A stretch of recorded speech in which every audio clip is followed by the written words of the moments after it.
matam pumbada khanduna leiba amungda longna hiplaga haina aigi wakhalda wahang ama thorai aina loiba naidana khanduna lei arang arak wakhal bu thakadhanba wakhal sina aigi sor honbu lefalli yamna nungaiba awatpa leitaba punsigi manglan gi wakhan khalli asumna oyaga karigi ahongba amata oideba karigino aigi khong leiphutchida karigi namsinduna leiribano aina achoba manglan bu phangningba damak ngaiba ngamde yamna maipakpa yamna lousing pangal leiba oiningba boi adubu manglan gi lambi mayak sengdaba leichinna kupsanba oina ui khongthang khudinggi chingnabana koisinduna leiri matang sida aina kari tawgani aina mayamda maral sijili laibakta mi singda maral sijili phibam thodok karingba phattaba thodok amana aibu maningda chingthaki adubu punsi miyamna leppo hairaga lepte punsi isamangna lefalaga isamangna leppo hairaga lepi wahomsi chenba yaroidaba alanba onthokpa yaroidaba asengbani ahanbada punsina kanabu sungaite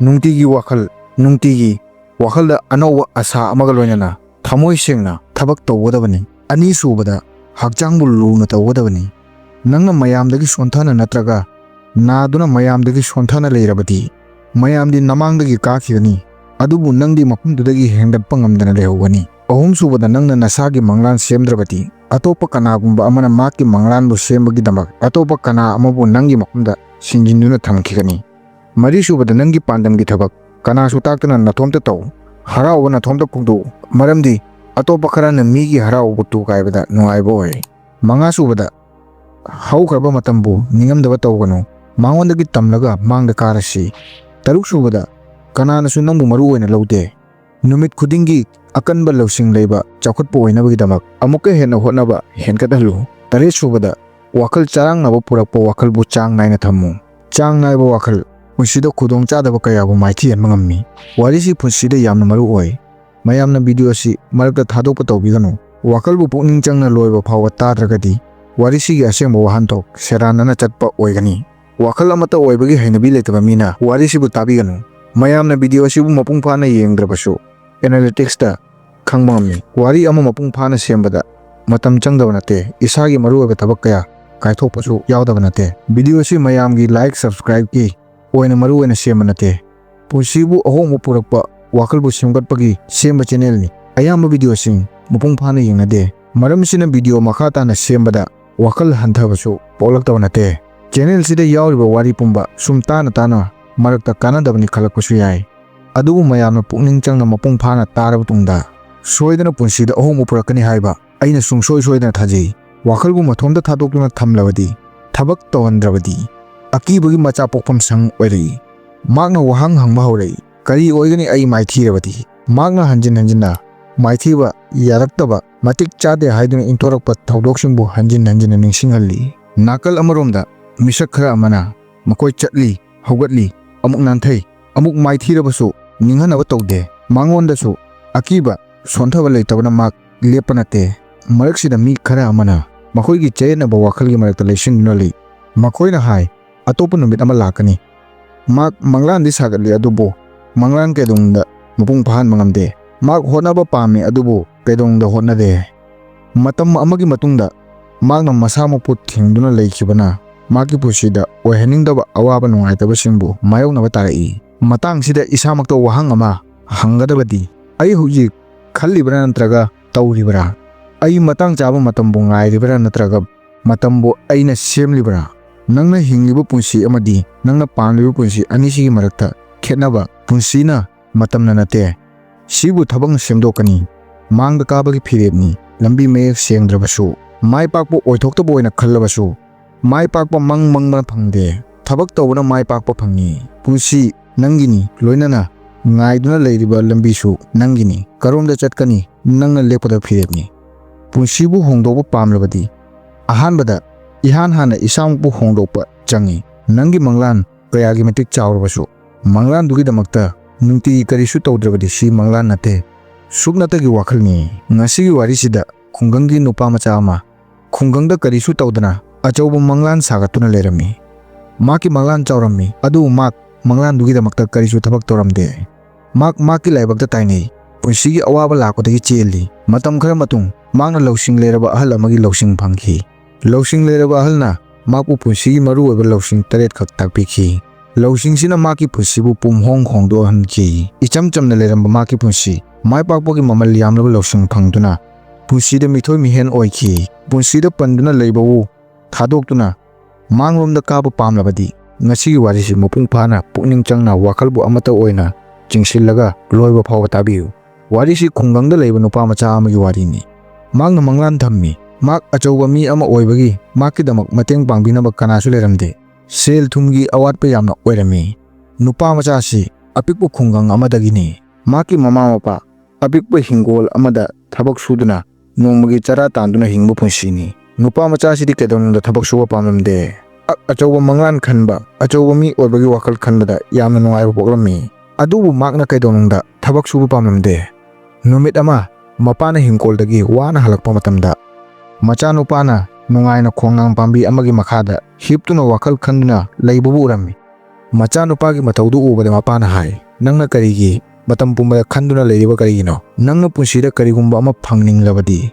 haugatlu aduga karigumba ama tauba hau macha nupana hipna lengba tawduna pokhum pirei ipa pumnamak laibakki matung inna oi laibakta tamlamlabadi karisu tawdrasu masa mathomda puno phangani maki mafa machagi pohum tabla tuminna leikhi adu mapagi wakal amana nungaitaba oina leikhi maki machabu kanagumba amana achumba lambi takpirabadi phagani khankhi numit ama nupa machadu turel amagi mapalda tuminna phamlammi wakal nungaitaba amadi chamomnaba amaga loinana magna masamakta hanglammi aigi laibak karamba matamda ohongba lakani saraksida Lousing leiraba ahal ama laklammi maki maithong Lousing matik mayai mangalgi sakti uwa phanglammi nupa machadugi nungaitababu uraga ahalna hangi nupa macha nang karigi mahamsida wakal nungaitaba amaga loinana phamliba karigino nupa machaduna Lousing leiraba ahalda kuramlaga hai ahal ai Maipakpa achouba mi ama oiba pami adubu laibakna aigi mateng pangde ahalna momon minok amaga loina hairei Maipakpa laibakna purakloi Maipakpa thabak tawna purakani nang thabak tawbagidamak haugatpa ngamgadra nupa machaduna pukningda ithil amaga loinana ahalgi paukum hoi ai haugatpa ngamgani hairei tapna sor sangna hontharaga wakal chingsillaga Lousing leiraba ahalna nupa machaduda hairei nang aiga numit 8 ni leiba mathau tagani ai nangbu punsida Maipakpagi para 8 khak takpigani adu aiga leibada nangna ningsingada wa ama lei nang khangningba pamra haina ahalna hangi ahalda nupa machaduna hukum lei ai khangningba pami ahalna hairei nang thabak sudana leiba yaroi nang thabak taw mathau tagani khudaktuda ahalna nupa machadubu ching angamba amada puduna chali mafamduda karigumba pothapam amata leiramde nungsa yamna sarami urum lango pam amata leiramde angamba mafamta oina leirammi nupa machadu warami phamtharami adu ahaldi haujusu leptana ching karami ahalna nupa machaduda munna yanglammi Lousing leiraba ahalna nupa machaduna waduna phamlingai hairei Maipak pamrabadi soidana manglan thammu adu mit uisillaga manglan di thamganu mit pangthoklaga manglan thammu nupa machaduna chamamnaba amaga loinana hangai ahalgi wangsigi artha karino manglan thamba aranbra ahalna nungsina nupa machada hai manglan thamba aranba nate adubu lalibadi suknatagi khanba amadi manglan thamlaga thabak tawdabanani si yamna aruba thulom amani numit khudingi achouba mi oibagi damak nangna manglan thammi adubu nangna khongthang amatang phawba mangna kakhide asengba manglan nangbu phamduna leiba pidabadubu kawi mak nangbu ayu khudingi amadi thabak subagi damak tumbadagi hodoi nupa machadu tuminna lei magna ningsing lei aina subnatagi manglan thamki kedonungda tasengna manglan sibu asengbada onthokpagi honaba tawkhide ahalna nung ama lakhotlaga paikhatlaga hai nung sibu moti sembagi damak makpu takpa mathau tagani chap manana nangni manglan ahongba leiroi nangna manglan dugi damak thabak tawdri makhai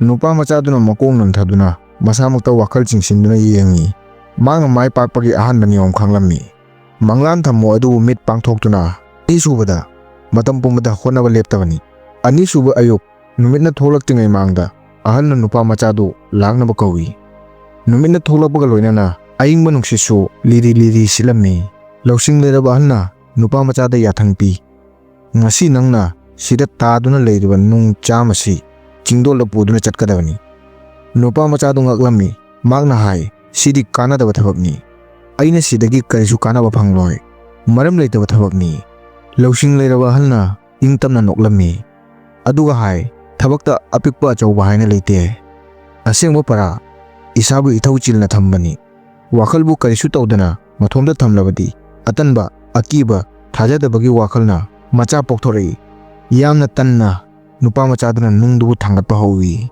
nung pumba lumlammi numitki maisasu matamna chatli makhai saba hengkalaklammi haugalakpada mak awaba yamna poklammi matamga loinana thabaktu tawbagi lousing khanglaklammi makna thabaktuda pukning changba horei thabaktu tawbada nungaiba poklei numitna changkibaga loinana makki hakchang humangna luplammi adubu makki wakhalda mahausaga manadaba wakhalda penba nungaiba ama poklammi numittugi numidangda nupa machaduna potharingaida lousing leiraba ahalna hai karisu tawdana leiba wakhalda amamba pu kawi aduga thabak leptaba wakhalna pangalbu semgatli nangna lepmi kupta nanga loinana punsisu lepali nupaduna mamit usilaga ningsingi thabak kayagi matik piklabasu wakhalda thamliba manglangi mafamda pobagi lambini ahalna nupatugi manakta changsilaga phamlaga hai yeng nang waribani adubo thamoi sontaba nate nangi wakhal hojik makhal makhal khanba wakaldagi lapthorakli nangna thabakta wakhal chingsinduna leirabati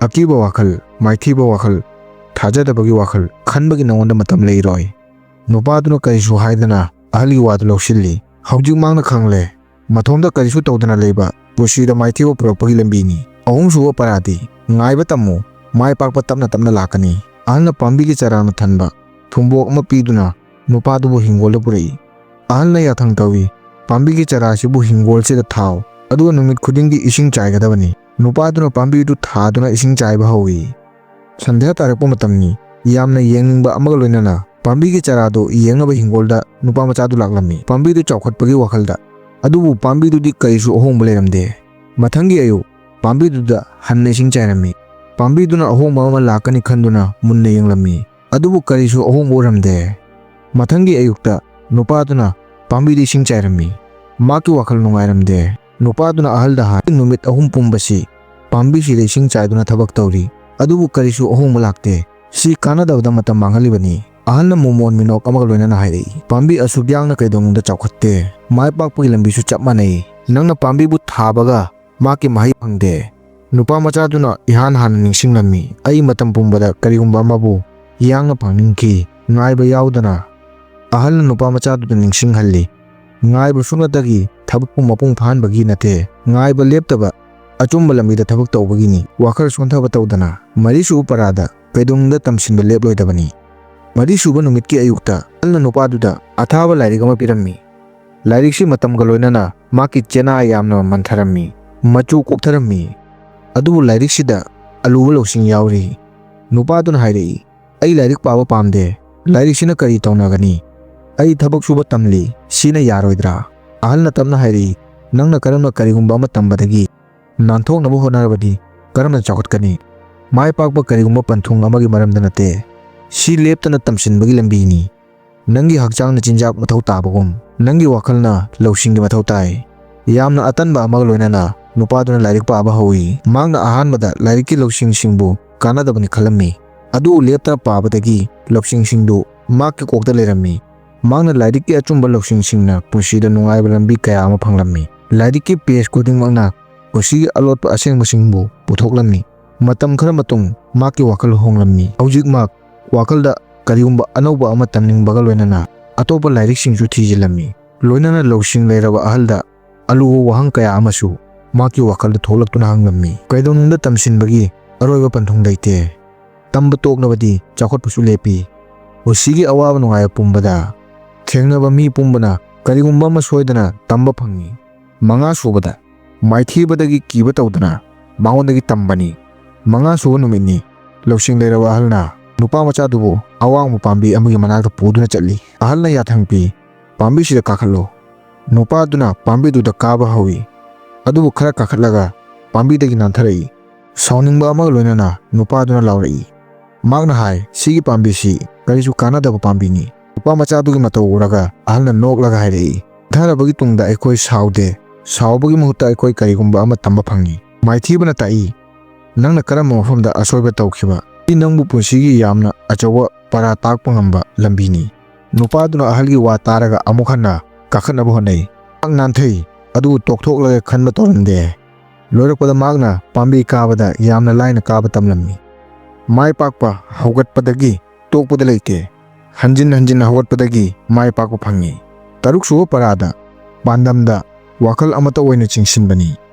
Taruk suba numitta umangi songlaba mafam amada ahalna achawa pambi amagi matola paliba uhaiduda khut thingduna hai. Nupa machaduda yenghalli.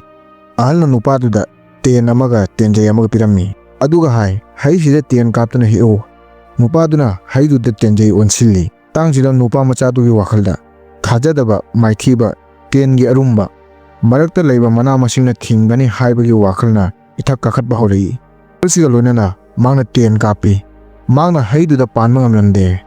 Ahalna nupadugi lengbanda makhut thammi. Aduga hai nangna ayat apal singda wakhal chingsillabadi pandamdagi mityeng thaidoi. Nangi mityeng pandamda lefalu nangbu kariumba amana pandambu phangbada yetpa ngamloi. Nupaduna sor sangna hontharaga manakta leiriba makhol simbu kauthoklaga sit haiba makhol amaga loinana tenjaidu haiduda kapsilli. Haidu leimaida taraklammi. Tarit suba paradi leppa leitana chatpani. Numit tarit ni subada Lousing leiraba ahalna nupat machadubu kawi. Aduga hai haujik nangdi khungangda hanbagi matam yore. Padu ngaklammi. Magna ahalda hai haujik ai maipaklabra. Lousing leiraba ahalna liamna mumon minok noklaga hai maipakpa panthongpham ama nate. Si leptana chatpa khongchat amani. Mi khara amana khalli punsida karigumba ama phanglabadi mak punsigi panthung yore khalli.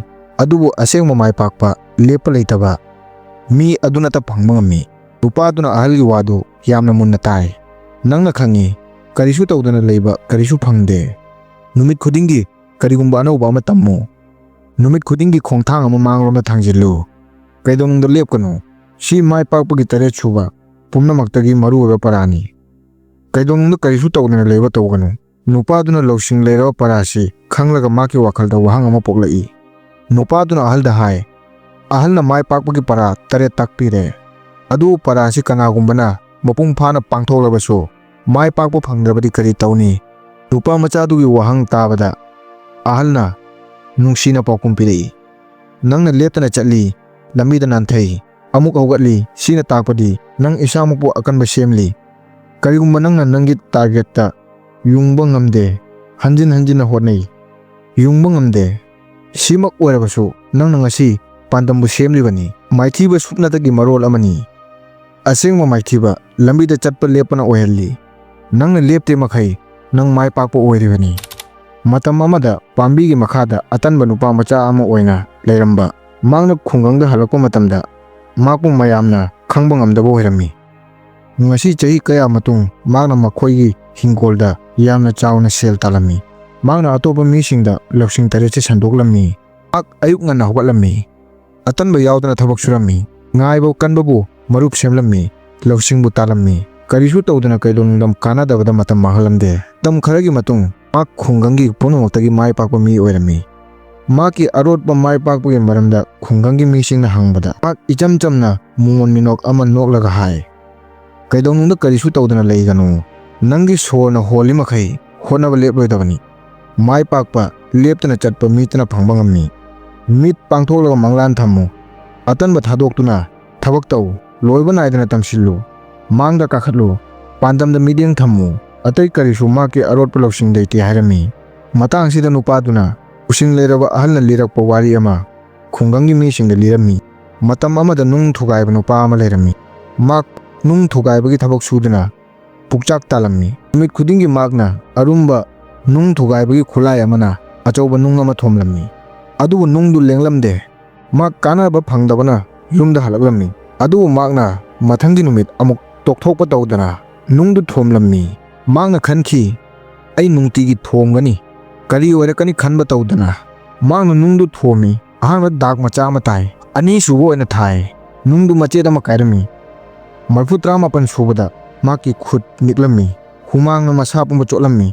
Adu nungdudi haujiksu lenglamde. Aroiba oina magna amuklak amuk thomi. Nungjaudu tangkhai tana kairami.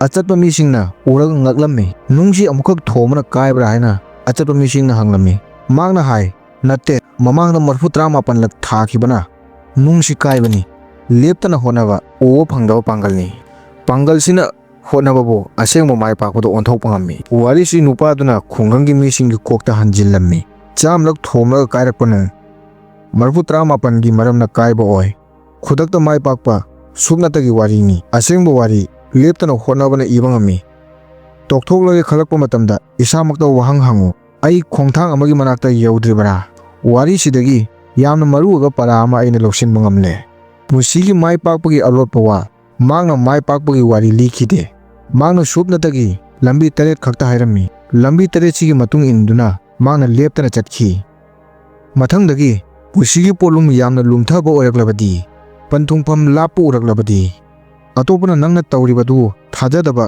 ꯀꯔꯦꯝꯅꯔꯛꯂꯕꯗꯤ ꯅꯨꯡ ꯊꯨꯒꯥꯏꯕ ꯅꯨꯄꯥꯁꯤꯒꯤ ꯋꯥꯔꯤ ꯅꯤꯡꯁꯤꯡꯉꯨ ꯅꯪꯅ ꯊꯥꯔꯤꯕ ꯈꯨꯊꯥ ꯄꯨꯝꯕꯗ ꯃꯃꯜ ꯌꯥꯝꯅ ꯂꯩ ꯅꯪꯒꯤ ꯃꯊꯪꯒꯤ ꯈꯨꯊꯥꯅ ꯅꯨꯡꯕꯨ ꯀꯥꯏꯍꯟꯕ ꯑꯣꯏꯔꯛꯄ ꯌꯥꯏ ꯋꯥꯔꯤꯁꯨ ꯃꯄꯨꯡ ꯐꯥꯅ ꯇꯥꯕꯤꯕꯒꯤꯗꯃꯛ ꯊꯥꯒꯠꯆꯔꯤ ꯋꯥꯔꯤꯁꯤꯅ ꯄꯨꯟꯁꯤꯗ ꯀꯔꯤꯒꯨꯝꯕ ꯑꯍꯣꯡꯕ ꯑꯃ ꯄꯨꯔꯛꯂꯦ ꯈꯜꯂꯒꯗꯤ ꯀꯣꯃꯦꯟꯇ ꯄꯨꯟꯁꯤꯗ ꯀꯩꯗꯧꯅꯨꯡꯗ ꯍꯣꯠꯅꯕ ꯂꯦꯞꯂꯣꯏ ꯍꯥꯏꯕꯤꯔꯝꯃꯨ ꯌꯦꯅꯤꯡ ꯃꯩꯔꯥ ꯍꯥꯏꯕꯗꯤ ꯆꯦꯅꯦꯜꯁꯤꯃꯛꯇꯗ ꯁꯤꯒꯨꯝꯕ ꯚꯤꯗꯤꯑꯣ ꯑꯇꯩꯁꯨ ꯌꯦꯡꯕꯤꯅꯕ ꯍꯥꯏꯖꯔꯤ